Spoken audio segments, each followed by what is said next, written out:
So hello everyone, कैसे आप सभी। होप आप सभी अच्छे होंगे। मैं भी अच्छा हूँ फ्रेंड्स। तो वीकेंड है यार, आज सैटरडे है और आज छुट्टी थी, तो मैंने सोचा कि आपके लिए क्विक सा अच्छा सा ब्लॉग बना के लेके आता हूँ। तो आज का ब्लॉग होने वाला है एमिटी यूनिवर्सिटी के ऊपर, और इसमें हम कवर करेंगे एमिटी मोहाली पंजाब, जो कि अभी रिसेंट कैंपस बना है। मुझे पता है बहुत सारे लोग अभी एडमिशन के टाइम में हैं और बहुत सारे लोग अभी डिसाइड नहीं कर पा रहे हैं कि वो कहाँ पे एडमिशन लें। तो मोस्टली जो लोग हम इस ब्लॉग में कवर करेंगे वो आपके रहेंगे J&K स्टेट, उत्तराखंड, हिमाचल प्रदेश और इवन हरियाणा के भी। तो मुझे पता है कि जो ये वाले स्टेट वाले लोग हैं वही चंडीगढ़ साइड के लिए जाएंगे। अदरवाइज़ दिल्ली, उत्तर प्रदेश और इस साइड के लोग तो वैसे ही अगर एमिटी आना चाहेंगे तो उनके लिए एमिटी नोएडा ऑलरेडी ऑप्शन है। तो फ्रेंड्स, बहुत ही इंटरेस्टिंग ब्लॉग ये होने वाला है, बने रहें इस ब्लॉग के एंड तक। और मैं आपकी सारे जितने भी क्वेश्चंस हैं इस ब्लॉग में ऑलरेडी कवर करने वाला हूँ। तो फ्रेंड्स, पहले मैं आपको बता दूँ कि अभी रिसेंटली ही 2-3 साल में एमिटी मोहाली जो है वो अभी एमिटी मोहाली ओपन हुआ है, और उसको हम एमिटी यूनिवर्सिटी पंजाब के नेम से बोलते हैं, क्योंकि वो एमिटी यूनिवर्सिटी पंजाब है। तो नोएडा से उसका कोई लेना देना नहीं है, बस एमिटी ग्रुप का वो एक यूनिवर्सिटी है। जैसे कि आपको पता ही ऑलरेडी इंडिया में बहुत सारे स्टेट में एमिटी यूनिवर्सिटीज़ के कैंपस है। इवन हरियाणा वालों के लिए भी गुड़गांव में एमिटी यूनिवर्सिटी गुड़गांव में भी है। तो फ्रेंड्स, अभी रिसेंटली बहुत सारी क्वेश्चनिंग मेरे से हुई कि भैया आपने कहाँ से अपनी एमबीए करी थी। तो मैं आपको बता दूं कि मेरी भी एमिटी यूनिवर्सिटी के अंडर ही एमबीए हुई है, बट जहाँ से मैंने एमबीए करी थी उस टाइम पे पंजाब में एमिटी यूनिवर्सिटी बिजनेस स्कूल था, मतलब एमिटी बिजनेस स्कूल था, जिसको हम एजीबीएस भी बोलते हैं। तो अभी वो जो हमारे टाइम पे जो बिजनेस स्कूल था, अब वो बिजनेस स्कूल ना रह के मर्ज हो चुका है एमिटी यूनिवर्सिटी में। तो अब वो एमिटी यूनिवर्सिटी मोहाली के नेम से पूरा उन्होंने कैंपस एयरपोर्ट रोड पे बनाया, और आप जाना यार, विज़िट करना, बहुत ही अच्छा कैंपस है। चलो, ये तो बात होगी कि आपने कहाँ से एमबीए कर रखा है। और बहुत सारी क्वेश्चन ये भी हुई कि आपको कौन सा बैच था। तो मेरा 2019 टू 2021 वाला बैच था। तो मैं आपको बता दूं कि 1 साल मैं कैंपस गया था, और 1 साल जो था वो लॉकडाउन के अंडर मेरा डिस्टेंस में, मतलब मेरा घर से ही यूनिवर्सिटी का पूरा चला था।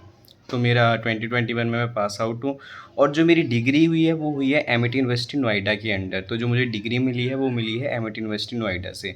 कॉन्वोकेशन भी मेरा एमिटी यूनिवर्सिटी नोएडा में ही हुआ था।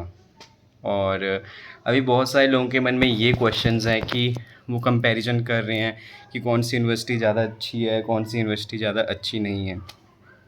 तो फ्रेंड्स, मैं ये बताऊंगा, इवन लोगों ने कुछ ने कमेंट करा हुआ है कि यूनिवर्सिटी के होने से कुछ नहीं होता है, आदमी पढ़ने वाला होना चाहिए तो वो कहीं से भी कुछ कर लेता है। हाँ, वो तो अच्छी बात है, मतलब वो हर जगह बात है, पढ़ने वाला बच्चा कहीं ना कहीं से निकल ही जाता है। मैं एग्री करता हूँ उन सब लोगों की बातों को। बट स्टिल एक आपको प्लेटफॉर्म चाहिए होता है कि हाँ, आप उस प्लेटफॉर्म पे जब तक आप पहुँचोगे नहीं, वहाँ तक पहुँचोगे नहीं, आपके अंदर कितनी ही इंटेलिजेंस है ना, आप रह जाओगे।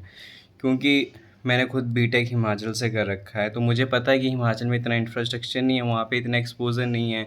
तो वहाँ से तो आपको निकलना ही पड़ेगा। अगर मैं भी इसी माइंडसेट के साथ हिमाचल में रहता तो एमबीए तो मैं हिमाचल से भी कर सकता था। मेरे पास ऑलरेडी एचपी यूनिवर्सिटी का ऑप्शन था, फिर आपके पास रियात बाहरा, बहुत सारे ऑप्शन हैं वहाँ पे भी हिमाचल में। ऐसा नहीं है कि वहाँ पे कॉलेजेस नहीं है, अच्छे कॉलेजेस हैं, फैकल्टी अच्छी है। बट जो एक इंफ्रास्ट्रक्चर होता है, इंडस्ट्री एक्सपोजर होता है ना, वो आपको फिर अपने स्टेट से दूसरे स्टेट ले जाके छोड़ता है। फिर आप चंडीगढ़ जाओ, दिल्ली जाओ, क्योंकि वहाँ पे जो इंफ्रास्ट्रक्चर है, इंडस्ट्री एक्सपोजर है, वो एज़ कम्पेयर टू आपको एचपी या किसी और स्टेट से ज़्यादा ही मिलेगा, क्योंकि वहाँ पे आपको इतना एक्सपोजर नहीं मिलेगा इन चीज़ों का।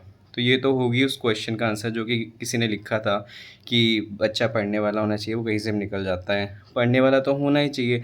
अब आप यूनिवर्सिटी के भरोसे भी नहीं रह सकते हो कि मैं बहुत सारी बड़ी यूनिवर्सिटी में मैंने अब पैसा लगा दिया, वहाँ पे मैं चला गया तो मुझे अच्छा सा पैकेज तो ऐसे हाथ में रख के मिलेगा।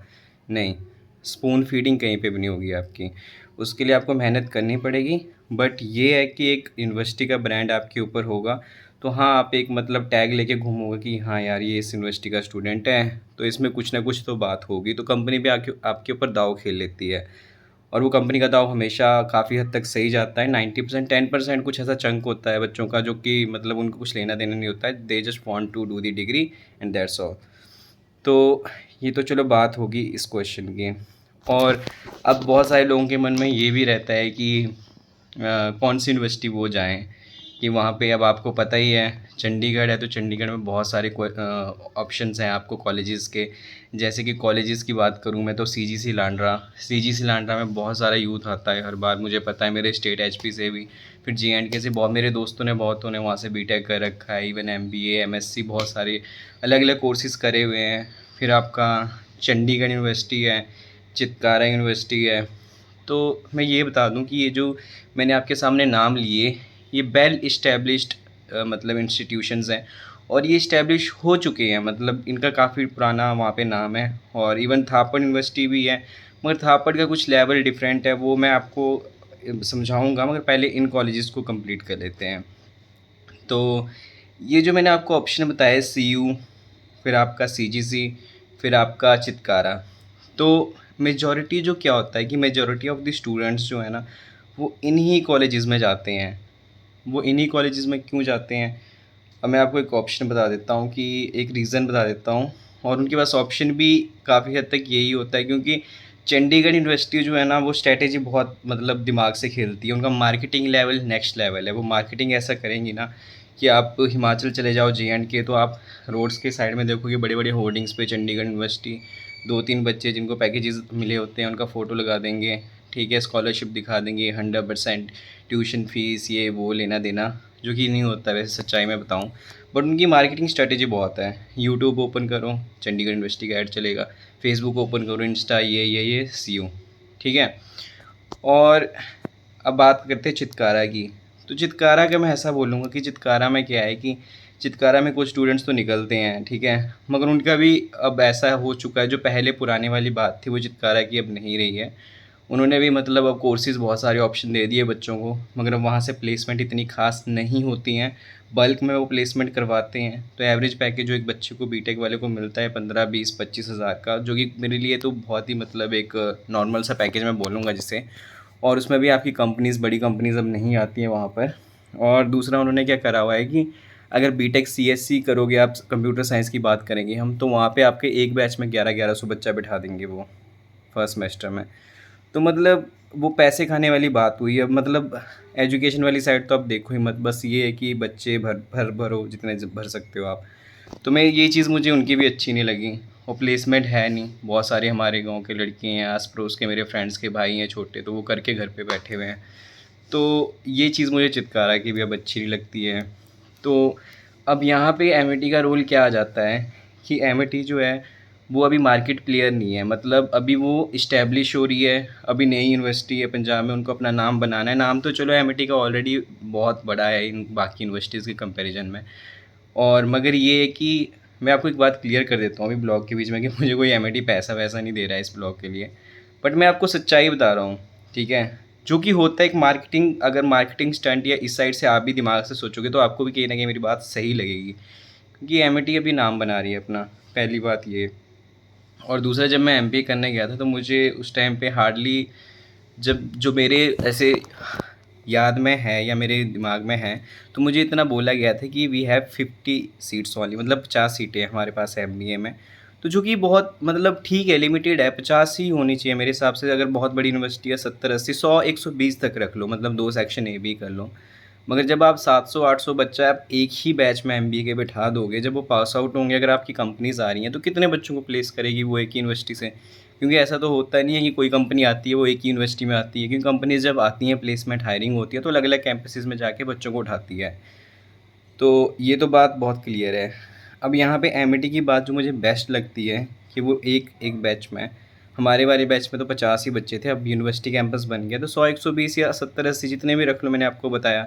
मगर अब यहाँ पे चितकारा और सीयू वाले क्या करते हैं, वो एक एक बैच जब एमबीए का बैठाएंगे तो उनके बच्चे होते हैं 600-700, ठीक है। अब ये ओवरऑल बता रहा हूँ मैं, फाइनेंस ऑपरेशंस ये वो पूरा मिला के इनके इतने बच्चे हो जाते हैं, और हमारे पूरे बच्चे मिला के 150-120 तक जाएंगे। तो एक तो यहाँ पे आपको मार्जिन मिल जाएगा, ठीक है। और दूसरा क्या है कि जब आपका एमिटी अभी नया कैंपस बना बना हुआ है, एमिटी अभी नया रन कर रहा है, तो उनके एक ब्रांड नेम वहाँ पे भी अपना, मतलब मोहाली में भी एक छाप छोड़नी है अपनी, मतलब उनको वहाँ पे बढ़िया से अपना एक नेम बनाना है, क्योंकि उनको पता है कॉम्पिटिटर्स ऑलरेडी बहुत हैं। तो वो आपको अच्छी अच्छी कंपनीज ला के देंगे, अच्छी अच्छी प्लेसमेंट आपकी होगी वहाँ से, तो मुझे ये चीज़ जो है ना वो आपको बेनिफिट दे के जाएगी अगर आप एमिटी में भी एडमिशन लोगे, क्योंकि उनको अभी अच्छे से वहाँ पे अपना एक अच्छा सा नाम बनाना है। कहाँ पे? एमिटी यूनिवर्सिटी पंजाब में। और दूसरा ये है कि एमिटी, आपको एक बात बता दूँ, एमिटी आपको बाकी यूनिवर्सिटी से महंगी पड़ेगी। वो तो महंगा है क्योंकि फ़ीस स्ट्रक्चर एमिटी का हमेशा से महंगा ही रहता है, मगर एमिटी का आपको बेनिफिट ये मिलेगा। वैसे सीओ भी कुछ या चितकारा भी कुछ ज़्यादा, मतलब आपको ऐसा नहीं कि बहुत ही मार्जिन होगा फ़ीस में। अगर वो आपकी एक सेमेस्टर की फ़ीस 140 ले रहे हैं, मतलब 1,40,000, तो एमिटी में 1.60, मतलब 1,60,000 होगी एक सेमेस्टर की फ़ीस। तो ज़्यादा कुछ ऐसे बहुत ज़्यादा मार्जिन नहीं होगा कि हाँ वो 2 लाख ले रहे हैं, वो 1.5 लाख ले रहे हैं, मगर ये है कि इतना मार्जिन आपको मिल जाएगा फ़ीस में देखने को दोनों यूनिवर्सिटीज़ के। तो 10-20 हज़ार का कोई, मतलब जो बंदा 1,40 जेब से निकाल रहा है वो 1,60 में निकाल देगा। और दूसरा मैं बोलूँगा कि एमिटी का फैकल्टी जो है वो आपको किसी और यूनिवर्सिटीज़ में नहीं मिलेगा, क्योंकि एमिटी का फैकल्टी जो आता है, टीचर्स जितने भी हैं वो ऑल इंडिया लेवल के होते हैं, और कैंपसेस भी उनके बहुत ही अच्छे होते हैं। ज़्यादा रश आपको देखने को नहीं मिलेगा, आपको लिमिटेड रश वहाँ पे देखने को मिलेगा। स्टूडेंट्स भी अच्छे मिलेंगे आपको वहाँ पे, ऐसा कुछ नहीं है। और आपको हॉस्टल फैसिलिटी, अभी जहाँ तक मेरा आइडिया है, हॉस्टल फैसिलिटी शायद आपको वहाँ पे ना मिले, बट हाँ अभी अंडर कंस्ट्रक्शन था। मगर ये है कि आपको पीजी ऑप्शन और ये सब तो मिल ही जाते हैं। अगर वैसे अभी कैंपसेस का जब मैं लास्ट टाइम विज़िट करा था तो उस टाइम पे अंडर कंस्ट्रक्शन था, तो शायद अभी हॉस्टल बन चुके हों। तो आप वो तो कैंपस जाके पता कर सकते हो। और दूसरी बात, जब बात आती है तो सब कुछ रामायण जितना भी मैंने आपको बताया ये तो हो गया एडमिशन क्यों लें वहाँ पे। अब बात मेन है प्लेसमेंट की, ठीक है? तो आप यार मास्टर्स कर रहे हो ना वहाँ से, तो प्लेसमेंट में यहाँ पे एमबीए वालों की बात करूँगा या एमसीए या जो भी टेक्निकल कोर्स आप वहाँ से कर रहे हो, तो आपको ऑप्शन ज़रूर मिलेगा। जब हमारी एमबीए का 4th सेमेस्टर स्टार्ट हुआ था, तो उसी टाइम पे बहुत सारी कंपनियां अप्रोच करने लग पड़ी थी और बहुत सारे इंटरव्यूज़ हुए थे हर एक, मतलब फाइनेंस के, इंटरनेशनल बिजनेसेस के। मैं तो ऑपरेशंस और मार्केटिंग का था, तो हमारे लिए भी कंपनियां आई थी। और उस टाइम हालांकि लॉकडाउन वाला टाइम था, तो हमारे जितने भी इंटरव्यूज़ थे सारे वर्चुअल कंडक्ट हुए थे। मगर कंपनीज़ आई थी, ऐसे नहीं है कंपनीज़ नहीं आएंगी, कंपनीज़ आती हैं, हर साल कंपनीज़ आती हैं। और मुझे, मैं आपको एक क्लियर कट बात बताऊंगा कि जो मेरा बैच था उसमें 80 to 85% बच्चे प्लेस्ड हुए थे।